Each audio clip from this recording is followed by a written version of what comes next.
കോഴിക്കോട് നഗരത്തിൽ ലഹരി സംഘം പിടിമുറുക്കുന്നു. അമിതമായ ലഹരി മരുന്ന് ഉപയോഗിച്ച് യുവാവിനെ മരിച്ച നിലയിൽ കണ്ടെത്തി. കൊടുവള്ളി സ്വദേശി ഷാഫിയെയാണ് കോഴിക്കോട് ബീച്ച് ആശുപത്രിക്ക് സമീപം മരിച്ച നിലയിൽ കണ്ടെത്തിയത്.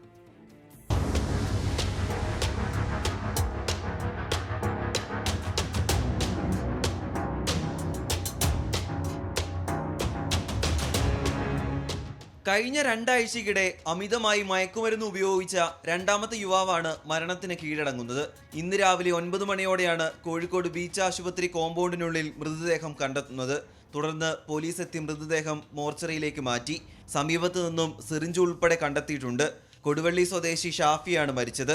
ഇയാൾ ഗുണ്ടാ ലിസ്റ്റിലുള്ള വ്യക്തിയാണ്. മാത്രമല്ല, നിരവധി പോലീസ് കേസുകളും ഷാഫിയുടെ പേരിലുണ്ടായിരുന്നു. ടൗൺ പോലീസ് അന്വേഷണം ആരംഭിച്ചിട്ടുണ്ട്.